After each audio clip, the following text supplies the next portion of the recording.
First of all, thank you to the Economic Times. I'm very excited to be here and to represent Frost and Sullivan in this moderation of this panel.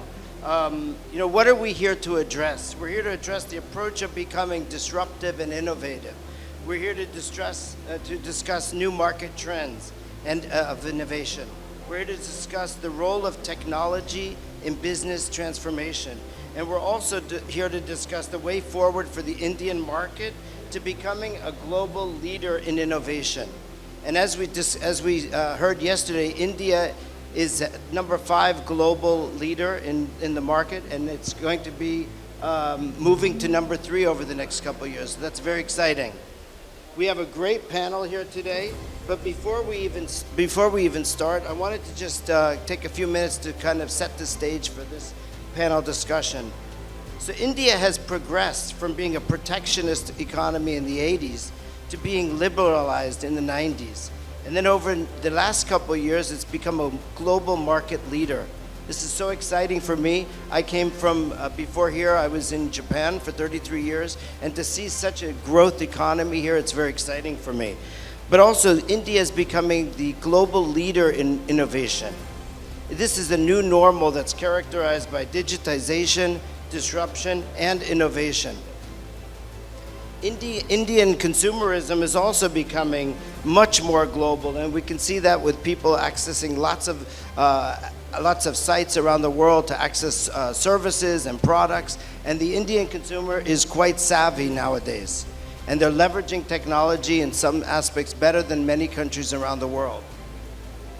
Today, to discuss this ever-changing demand landscape, firms have to be not only flexible, but also digital savvy and agile. And disruption proofing as a strategy will also need to include being disruptors themselves, to disrupt the industries that they're in so that they can become leaders and maintain their edge. So to understand this disruption innovation taking place, we have this great panel here. And I'm very excited to be able to ask them some questions. So I'm going to first pose one question that I'm going to ask each one of them to just spend a minute or two on how they are going to be dealing with this. So how are you promoting a digital culture in your company? Start with you, Sanjay. Wonderful. Thank you so much.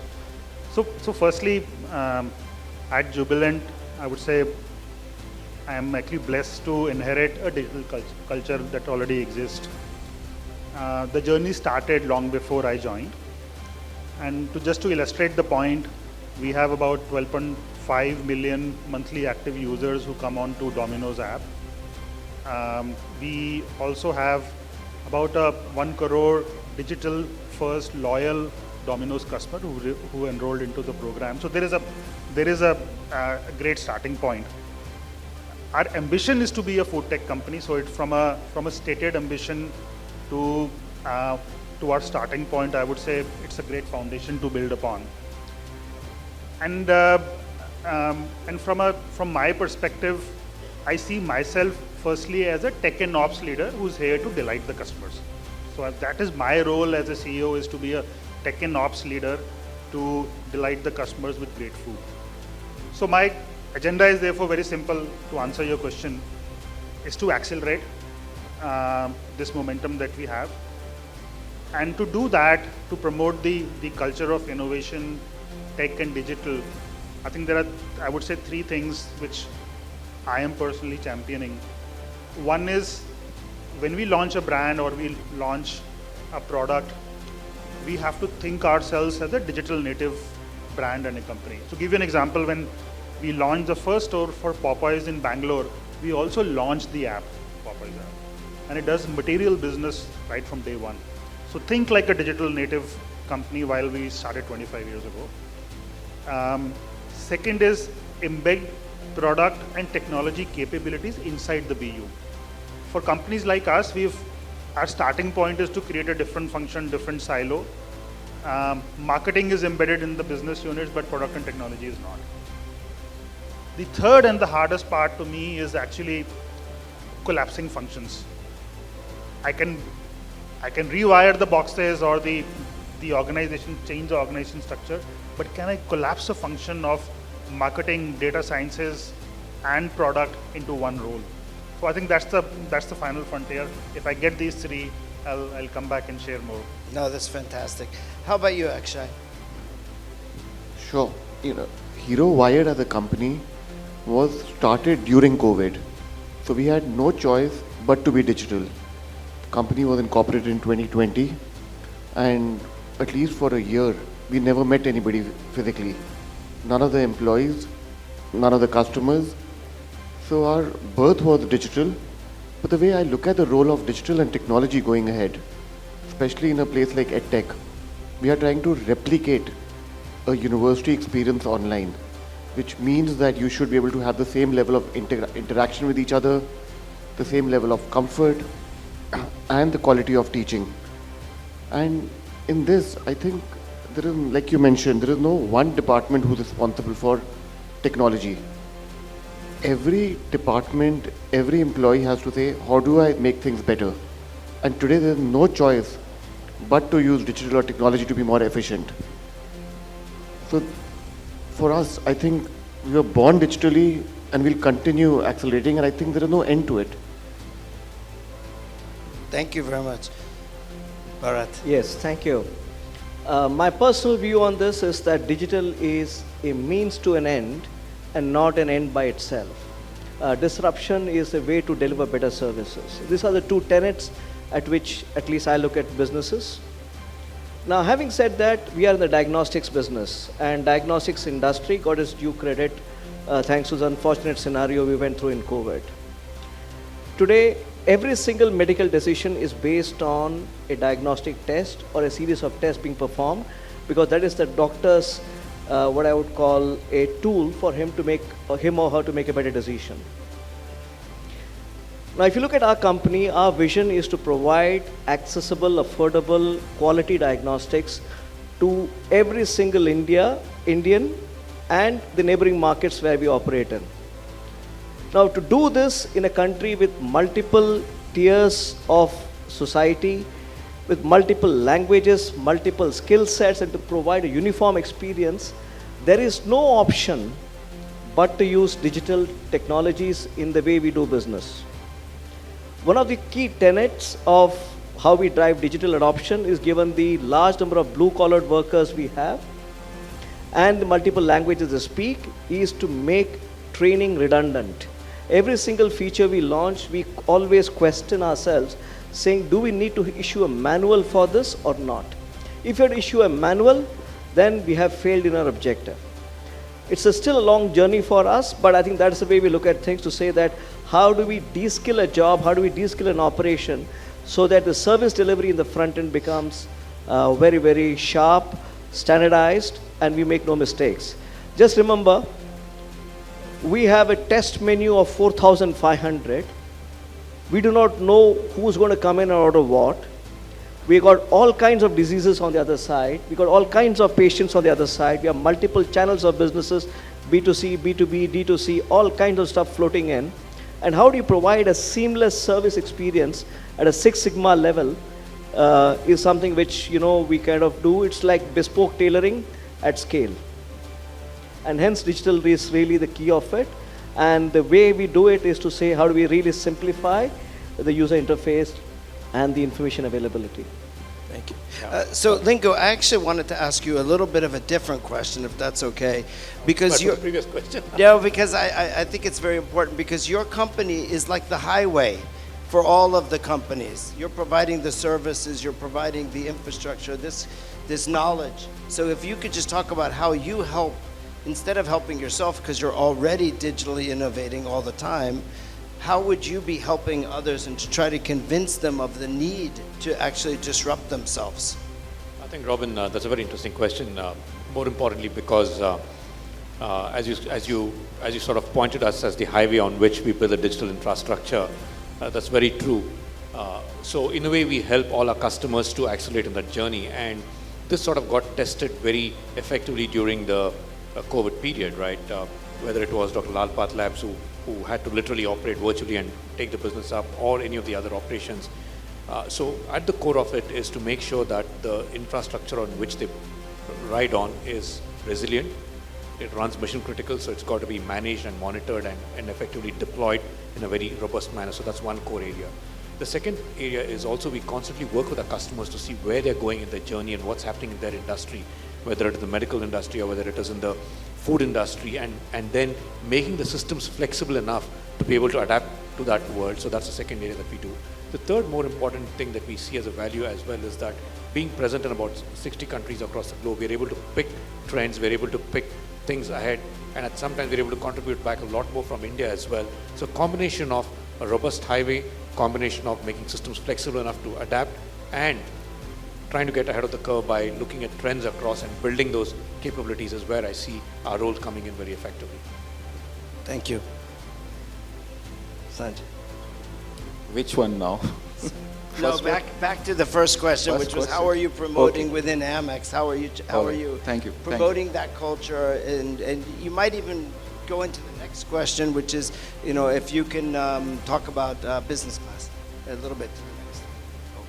So I think as most of us are aware, American Express is present across 50 countries, and we've got about 70,000 plus colleagues here.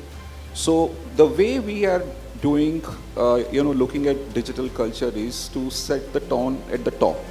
Setting the tone at the top is number one. Number two, we've also made this digital experience as part of our strategy. And that's how, we are spreading it across all the colleagues across all these countries. And our motto is basically to create a seamless and secured digital customer and colleague experience. So it's not only for customers, but also for colleagues. Given that we are in a hybrid model, many colleagues work from home, some comes to office. So how do we make sure that everybody has a level playing field, digital tools, and so on and so forth? Great. And then the second question was really, how is business class initiative that you're launching, how is it received in India versus, let's say, globally? And maybe just a quick 30 seconds of what it is. Yeah. So on a lighter note, if you say business class, the travel industry was not doing well. So it's not that we want everybody to travel business class. So it has got nothing to do with traveling business class.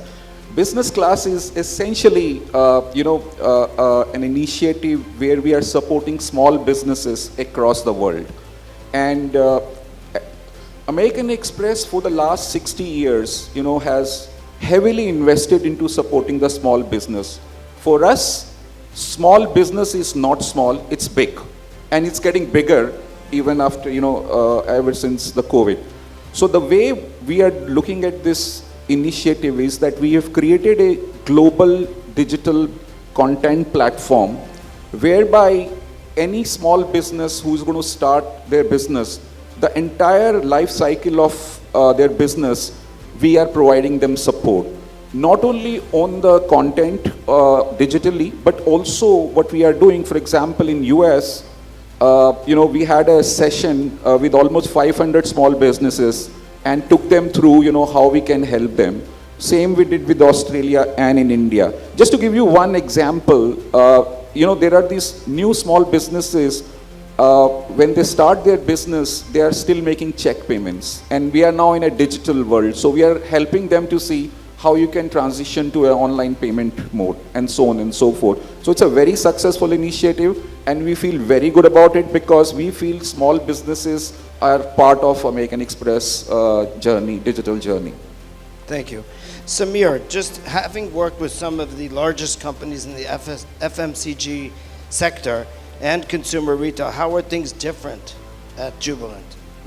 What are some of the initiatives that you're taking on right now? Yeah, I think it's firstly realizing that this is, and when I worked with FMCG companies or I think they're mostly focused on brand and a product. And services companies like ourselves or food services companies like ourselves have to focus on an assortment and a service combined into one. So I think the whole proposition of brand, service, assortment, product is dovetailed into a consumer journey. And let me illustrate this again. So when a consumer is hungry or thinking about ordering a pizza, so she should first think of Domino's as a brand. So you have to work on the mind measures. The app should be accessible, or she can access all the channels, be it a nearby neighborhood Domino's store, or order through an aggregator or Domino's app. So we have to be present everywhere. You have to make that transaction very seamless in terms of shopping experience, and then ensure all the ingredients when she wants are available in the store, and we deliver it in 20 minutes. So all of this needs to happen. This is a 20 to 21 minute transaction or the journey in consumer's mind. And after that we have forgotten, of course, when you're more interested in eating the pizza. So I think from that perspective, there are two sets of initiatives that at least I am driving. One is a longer term set of initiatives, which is how do we take our delivery excellence from 30 minutes to 20 minutes? How do we make our shopping app experience really seamless? So take for an example, if a new customer in Daltonganj or Latur or any small town opens the app or downloads the app, we should get the address of the new consumer in one click. So it automatically reads the geospatial location or geolocation. If he or she is living in an apartment, the apartment number should be fed into the database, and all you are entering is your house number. So we made that very seamless. So these are the longer term initiatives, which is delivery excellence, followed up with a very seamless, immersive, on the app shopping experience. Then there are shorter term initiatives. A typical Sunday is, in terms of volume, is higher by 50 to 60% of a typical Monday. And an event like Valentine's Day or a Rakhi or Diwali in India would mean it is 50% higher than a Sunday. So our business can go up from X to 4X in just 3 days. And that puts a lot of demand or pressure on the store, the delivery rider, and hence the technology to predict some of this, position the rider next to the store, make sure he or she is available much ahead in time, or we have locked that person to work on a Diwali when the entire world is kind of celebrating, and available between 7 p.m. and 11 p.m. when the load is there. I think that's real data and data science. So I think that's how I see my world in terms of having structured longer term capabilities which take 5 years to build, and also winning the occasion or the moments in the short run. Fantastic. Bharath, considering what Samir just mentioned and how it's impacting Jubilant, how would that affect your business? And then how much of an involvement is this tech and is this innovation going to be for your organization? Tech is fundamental to our business. Many times we get confused whether we are a medical company or a logistics operation company, yes, or we are a tech company. We are all three rolled into one, yes, effectively.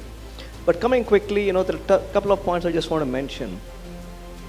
For us, there is no global headquarters. We are the global headquarters. For us, there is no benchmark because there exists no other market in the world like India. Out-of-pocket payment, the way diagnostics gets run is very different in India compared to what happens across the country. Maybe the subcontinent is slightly similar. Third is and being the leaders, we have no one else to benchmark in this industry. And that makes the challenge even more interesting. Now, there are two sides of our business and there's a continuum between the two. What is often talked about as digital is app, convenience, discovery, pricing, booking, etc. To me, that is 2% of what really digital can do and will do in the future. I mean, the potential is far higher. Now, look at it this way. We recently deployed an AI program to detect very high-end cancers. So all this would have been done manually in the past by looking into a microscope and a pathologist making a judgment. Today, these slides are scanned, sent to an AI program, and run on cloud, and then out comes the result. We human validate it as a second opinion so that we don't miss out anything. But I can tell you the quality of reporting has moved up so significantly because what the naked eye can't see, a computer can see better.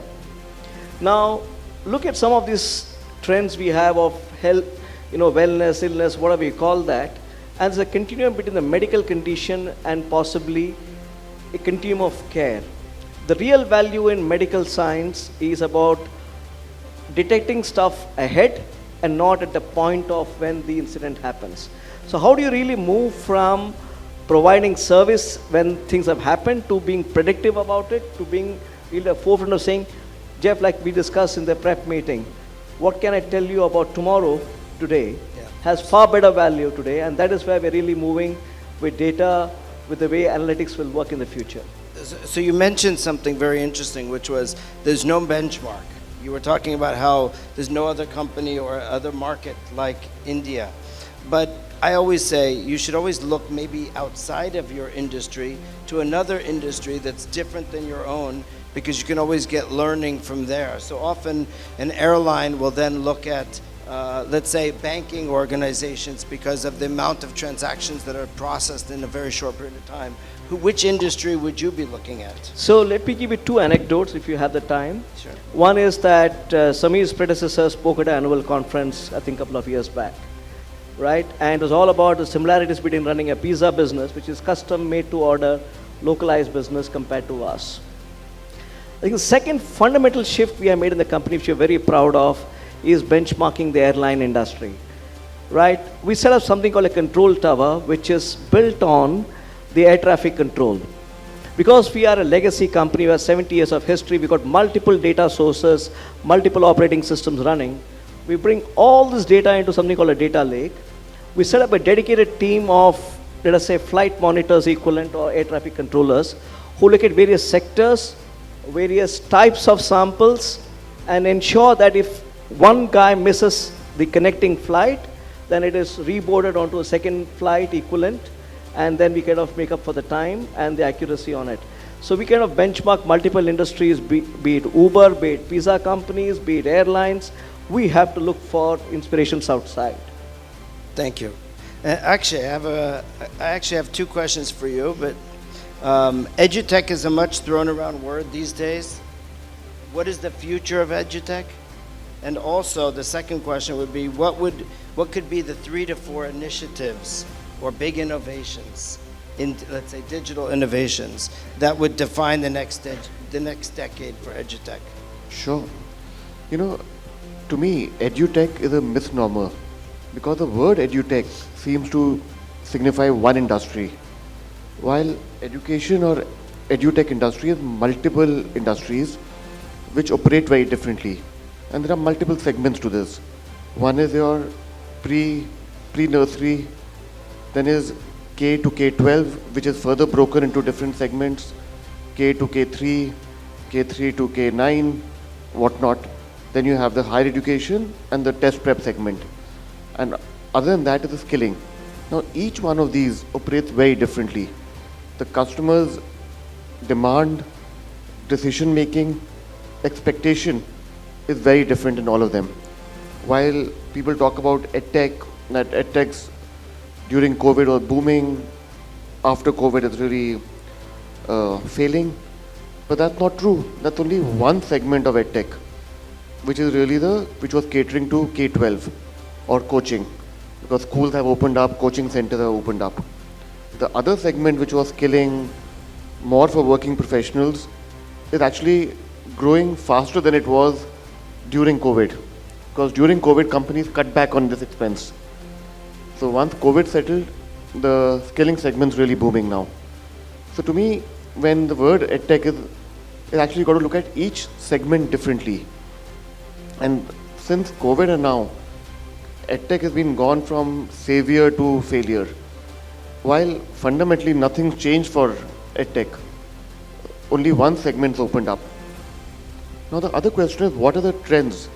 I think going ahead, especially in the skilling and higher education, what's going to happen is there'll be no difference between education and edtech. So the only difference would be there'll be universities whose role will be to create knowledge, and there'll be whether university themselves or a edtech company or somebody else disseminating that knowledge. That's how they will divide. And many examples in the past, when Harvard and MIT got together, they created edX, and they sold that for $800 million. So two traditional universities created an edtech company and did fabulously well. Similarly, we'll see edtech companies going back and creating universities or colleges. So this whole, today, this mental divide that you are edtech or you are education will go away. Customers will go to wherever they find it more convenient, more efficient, and where they get value for money. So for me, if I'm going to a college, I can learn better, I'll go to a physical college. Versus if I can learn better online or in a hybrid mode, I'll go there. And this big trend is already coming in. With NEP in Government of India allowing NEP, they're already recognizing the role of EdTech. And they've opened up for colleges and universities saying, certain percentage of your courses, encourage your students to take it anywhere. So if there's a course on AI taught by a professor from MIT, please go ahead and take it online for all means. So in a way, you are removing the boundaries. Today, traditionally, school, colleges are confined to the physical boundary. Whatever that school or college offers, I can only take that class. Moment you say I'm bringing in EdTech or bringing in options, suddenly you are saying wherever the best is available, please go there and take it from them. We will come and assess you. So this whole sector will fundamentally change. And I think EdTech is a very recent phenomena. It's what, a decade or so? And if you look at it over the next 2 or 3 decades, there will be it'll just be called education. Everything, both traditional education would have moved to technology, and these guys would have moved to education. Thank you. Lingo, in terms of your industry and what Kyndryl's doing, what do you, is there one particular industry sector that you're focusing on more because they're more apt to adopt digital technologies and to be innovative here in India?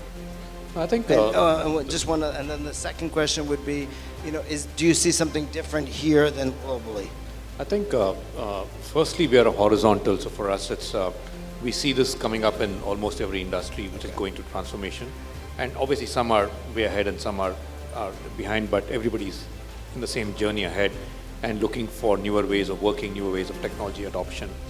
But the second question is more interesting, which is do you see India and the world differently?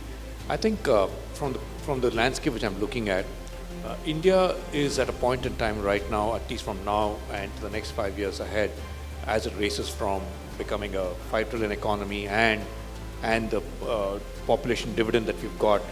I think we have an incredible opportunity where the opportunities that get created for the tech industry, India does offer scale, complexity, and a boundary of competitiveness, which developing products and technologies here will definitely be more impactful, not just in India, but will drive a bigger value outside. So we see that across many industries, whether it was the telecom industry. India has the lowest ARPU rates, and that can happen only on the back of technology. I'm sure Bharath will agree that this is the lowest price at which they deliver and test. It's the lowest price across the globe, and built on the back of technology does grow across. So given where we are in India at this point in time, with the, like what Prime Minister Modi said yesterday, the opportunity ahead for India presents a unique advantage on scale and complexity, and given that a significant amount of tech platforms have got built in, which is on the India stack and the unique identity, the Aadhaar platform, as well as the digital payments platform, I think there's a lot happening out here. Tech becomes a basic platform on which innovation is getting built up, and India offers the scale and complexity to develop stuff here, which will definitely can be taken to any part of the globe and drive value. We've seen that in our industry, we've seen that in our own company across the globe. Thank you. The next question, I'm going to really address it to 3 of you because I think you have a very big workforce here in India. So, Sanjay, I'm going to ask you, what are you doing in terms of initiatives to upskill and reskill your employees so that they can be more digital savvy, so that they can really understand the new digital space that India is going into. And so we'll start with you, and then we'll go to Bharath. Sure. So I think if we look at from a Make and Express perspective, what we are doing is what we typically say a 70-20-10 principle. I'll start in the reverse order. 10% is where we are providing platforms, digital platforms for everyone to go and take trainings. It could be, in-house developed tools, or it could be also LinkedIn learnings. So that's like 10% where you just learning. The next 20% is where what we are doing here is that, for example, for innovation and digital innovation, we have something called growth hackathons. So whereby colleagues come up with great transformation ideas, innovative ideas, tech-savvy ideas, and there is this competition, and you get to present to the senior leaders. You get recognition. You get and if your product is selected, by all means, that's the second thing. The third, which is 70%, which is on the job. The way we have structured, our goals that are set for everyone is that you deliver on your core job very well, but at the same time, also look at how can you transform your core. And transforming your core is looking at digital. So the 10% learning that you have got, plus getting the best practices across from other colleagues, and then actually doing it yourself, that's the way it gets into the DNA and the culture of the organization across everyone. And just one follow-on, because educating and upskilling your workforce is important, but also your clients and your customers that are going to be accessing the services and the solutions that you have may or may not be digital savvy. Do you offer anything to them in terms of some kind of online training or something that they will be able to better leverage your services? So you're investing money to educate your own people, but what about when customers then try to access your services? No, definitely. I mean, so while we started with colleagues, but if I tell you the vision that we have for our company is to deliver outstanding customer experience and deliver outstanding digital customer experience. So the initiative that I called out, business class initiative, that is one way where we are digitally educating our small businesses which are spread across the world, telling them the nuts and bolts of how they can digitize their processes. You have smartphone, at the click of the button, how can you do everything on the phone? So to your point, yes, not only small businesses, if you look at across the world, if our customer segmentation is very broad and diverse. You have Gen Zs, you have millennials, Gen X, and then some of us who are like super Gen X. So we definitely make sure that we stay close. We have relationship managers who make sure that the education is not only for our colleagues but also for our customers. Thank you. Bharath, over to you. So two things. One is from a skilling perspective. I think someone mentioned tone at the top at the beginning of this session. I think that's really what we do. So me and my leadership team have undergone a lot of digital development programs. I myself have gone through an extensive 6-month program, opened up AWS accounts, operated cloud servers, put in AI tools, bought Ethereum, sold Ethereum. I've done everything of this kind, cybersecurity, just to get familiarized with what really has to happen. The second step is for us to then bring in talent, and we have a lot of history with us. We have a medical background, so to get a tech talent into company also calls for a lot of culture changes. Tech guys work in a certain fashion, and the rest of the organization works in a very disciplined fashion. So marrying these two also becomes a big challenge as we move forward. But I think we have found with constant communication the sweet spot. Today, most of our medical fraternity also is able to appreciate technology, and in fact is leading those technology changes. So we kind of put in place a subtle reward recognition program to ensure that they participate in this. You know, borrowing this line, "Sabka Saath, Sabka Vikas," which is what the Prime Minister says. So let everyone in the company talk tech, and then we make it as if tech didn't exist as a separate vertical, but is ingrained in the business operation. And the third thing I spoke about in the beginning was about de-skilling. You make, you know, training, you know, the whole thing about delivery being so seamless that it becomes intuitive by nature, second skin by nature, and that's the way we have driven this change in the company. And are you doing anything differently with your clients, with your customers? Right. So with the patients? customers, we are kind of, you know, we recently launched a product. Actually, the inspiration is from, you know, one of the trading platforms, ICICI Direct. They have got something called a Breeze API, which, you know, you can plug into your algorithms and so on and so forth, and they got to publish a manual on how to integrate. We took that idea and said for our B2B clients, we will publish a similar API on our website and our tool, the portals we have, so they don't have to double register their patients, one in their systems and one in our systems. So they can just plug and play into this system and seamlessly transmit the orders into us. There are two different IT systems.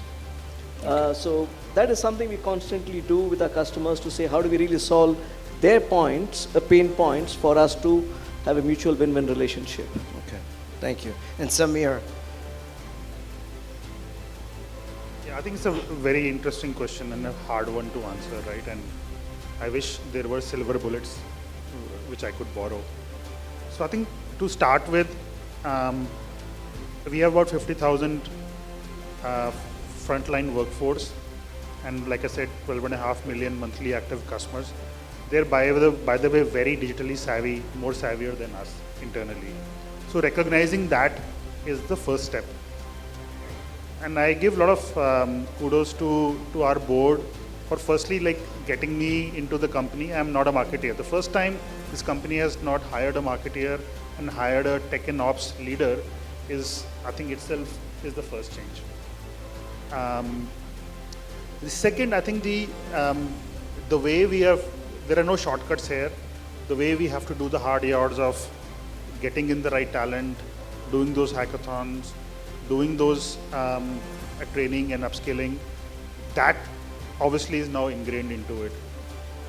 Third piece, I think where I am challenging my leaders, can each one of you write a code of software? Can you write your own data queries, right? And that's how you kind of tune them versus get me a report, send me the Excel file, send me a dashboard. So why don't you create your own, start running your own control towers. Third, I think which I have not done, which I'm very passionate about, is take a few software development engineers and bring them into the business. I think that is where the transformation will begin to happen. It's all driven from the top, a lot of these changes, and it can only be accelerated if I get I would love to see Domino's being run not by a marketeer or an MBA, by a software development engineer. I think that is the change that I'm going to push forward. and is there any age group within India that you think are not able to, as yet, let's say, interact with your new technology that you're implementing, so that, for, let's say, ordering or anything like this, or do you think there's any work to be done in that space? I think we use the word COVID a lot on this panel, right? And I think that taught necessity is the mother of all inventions, right? So it taught my 78-year-old mother now, who's never had a smartphone, now uses all the apps to do her shopping. So I think it has taught. At the same time, I do want to say that technology is here to serve the customers and not the other way. So you have to build in the channels. We still have a call center as a channel, right? That was the classic Domino's channel. It still brings us small volume in our minuscule volume, and new channels will come and customers will get familiar with it. Take, for example, WhatsApp, right? Everybody is familiar, all age group. So we have to take our shopping experience to the channels where customers are going, and I'm sure that is always a work in progress. Thank you. everybody is always worried about investors, and they want to see how the initiatives that they undertake are perceived by the investors. How are the initiatives, and I'll start with you on that side. Of course, you're a big global organization, so it's probably HQ in the US, but how are the initiatives that you're implementing, if there's anything locally, how are they perceived by your investors or your stakeholders overseas? So, very good question. I think being part of a global organization, the advantage that you have is that you get the best of both the worlds. So what we really follow, like I said, we are spread across 48 countries. What we really follow is a term called glocal. Think global, act local. And that's really making a big difference, because there are certain foundational principles, guiding principles that you follow and want to make sure that we are consistent across our company. But at the same time, there are some nuances that you need to cater to each countries depending on the regulations and all. But the good news here is that, like I talked about, I talked about growth hackathon. We also have, another innovation award, which is the company's highest innovation award, where innovations across the world are put up to a global board and reviewed. And if they find that, and most of the time what we have seen is that the initiatives that gets prioritized are the initiatives coming from international countries. And that's where the talent is. And India is a great example where, you have the best of the best talent, technology, and a combination of, the combined intelligence that you need. So I would say, I can tell you, I can't quote the numbers, but the number of awards that we have got here on digitization, on technology in India by Indian colleagues, not only in India, but also Indian colleagues working outside India, it's really, really awesome. Okay. Some of the companies that I'm sure you've seen a couple of years ago, JP Morgan CEO said that, they're not a bank any longer, and they're now a IT company, and have over, I think here, probably they're all based here in India, 4,000 or 5,000, engineers that work for their organization, and I would say the same here. Bharath, just back to you for a minute. You have probably many investors implementing things. Are they pushing you to invest even more in digitization and innovate your company more, or how would they view your inroads into innovation? As a headline, we kind of doubled or 2.5x our digital IT spends combined together across development, infra, and the whole scale-up operation. Now, why do we do that? It's not because tech is important or something, but it solves an underlying business problem or the business vision of being the most trusted healthcare partner in the markets we operate in. Which means to deliver Six Sigma at scale, we got to do tech investment. That is part of our growth strategy. It is nothing different. So it is a part of business strategy to invest in tech, and hence, investors really support all the initiatives we take. And in fact, they are so industry leading. There are no benchmarks, but we have got to take those to make things happen from a service delivery point of view. Okay, thank you. Thank you. Akshay, over to you. The same kind of question. Sorry, we don't have investors. Well, let's say your board, or let's say if you don't have, you're implementing, you're based on tech.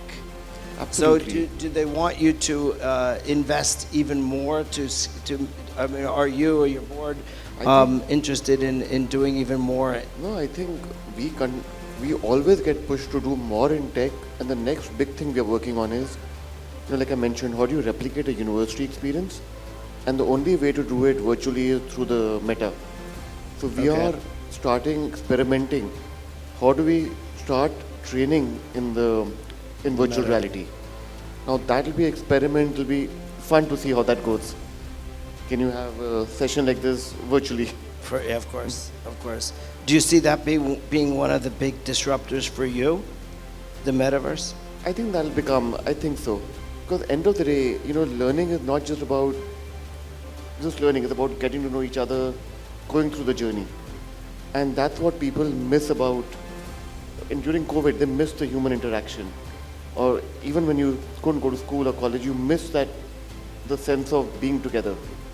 Now that is what we're really trying, and I think that can really change the way education is delivered online. If you're able to replicate that virtually, you could be sitting anywhere, but the same class experience that I can look over my shoulder, I can chat with someone while the teaching is happening, I think that's going to be the future. Yeah, the reason why I wanted to ask you that question also is because companies think they don't need to innovate, and every company needs to innovate, even the market leader. And unless they're innovating always, then they're falling behind everybody else because everybody's catching up. So thank you. Samir?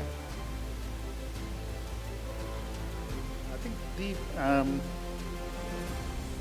for us, I think from an investor standpoint or the board standpoint, I think this is paramount, and we are competing with whole host of, be it aggregators. We are a Swiggy or a Zomato for many customers. We are a local neighborhood store for many customers. We are a 2-hour whatever my important job in the day for a 50,000 fleet that we have. So from that perspective, it is completely the technology is absolutely ingrained into what we do, and there is absolutely no doubt in our mind who are we, what is the purpose that we are here to serve. It is all about digitizing our customer journeys, making sure whether they come inside a store to eat a pizza, or they want to take away, or they order in, on any of the channels, technology is deeply embedded. Lingo, do you have any comments? Because from your perspective as also Lingo. Yeah, I think from where I look at things across, very clearly the business that we come in from, and also the background of having spun out from IBM as an independent company just about 1 year, we had 3 dimensions to address. The first dimension is our customers, because very clearly the variety of industries, the skills that we need to understand the client's industries, and more importantly, try and add value to them, means that we have to work harder on our skills and capabilities. So that was one dimension of customers. The second dimension for us is about the technology itself. I mean, there's so much of new technologies that have come in, so much of differentiating technologies that are out there, that you've got to build capabilities there to be relevant to the customers. That's the second element. And then the third element is our employees themselves, because we have a very diverse base of employees. And along with that came in the change of having moved out from one company and spinning off in a separate entity. So the whole culture change, and from being a product company into a services company, and that whole culture journey, behavior changes, has been a big change for us as we went through. But from where we came in from to where we are a year later, I think we have started seeing green shoots of things, growth, green shoots of employee engagement going up, and more importantly, I think at the core of it is our customers are rewarding us with the growth that we need. So I think it's been a good place till now, and obviously the investors would be happy with what was coming that way. So I always ask this question when I'm meeting my clients across the world. I asked this question in Japan. I was in Japan for 33 years. And I asked a lot of the Japanese companies, what are you doing for innovation? And they do innovation internally. And they often don't, they have set ways that they'd like to do it, and they have their teams of people. So I'm asking anybody, you could just raise your hand, which is, do you look at, instead of doing internal innovation, because innovation, when you're inside your own company, you have one view on that innovation, and you're looking at it from your own perspective of your own businesses. But sometimes the biggest innovation is from the outside. So is anybody here partnering or incubating some of your own staff to start their own startup funded by your organization to create new ideas for your organizations? Maybe I can go first. Sure. So in American Express, one of the strategies that we have is always have external focus and enterprise focus. And the way we look at innovation and digital is a combination of all three: in-house, collaboration, and then acquisitions. And I'll just give you an example just to illustrate. When we talk about in-house, we have our own digital lab, big data lab. So we feel that our risk metrics are the best, and all those innovations by machine learning and artificial intelligence is done in-house. But then we look at business travel. That's where, for example, collaboration comes into the picture, and we partnered with Microsoft and developed a frictionless business travel solution. And lastly, acquisitions is equally important because, like I said, today our customers are digitally savvy. And so we acquired a company called Razy. It's like, on your app, you get the best of the best deals, and you can book it. So for example, my friend in Domino's, I'll just look at my app and say, okay, I need a Domino's pizza, 20% discount. And now that I know our friend, 50% discount, and we get it. I think, if I may, one of the things that we see a lot of innovation coming is by co-creating with customers. We bring certain capabilities, customers bring certain business challenges, putting them together, co-create, and also bringing an outside in through working with startups. I think that's where we see a lot of innovation getting, co-creation more. That's how we most of that.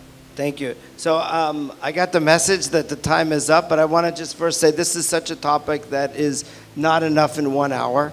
So I want to say thank you to everybody, thank you to the panelists, and thank you for all you in the audience for listening, and hope to meet you all during the rest of the day. But thank you very much.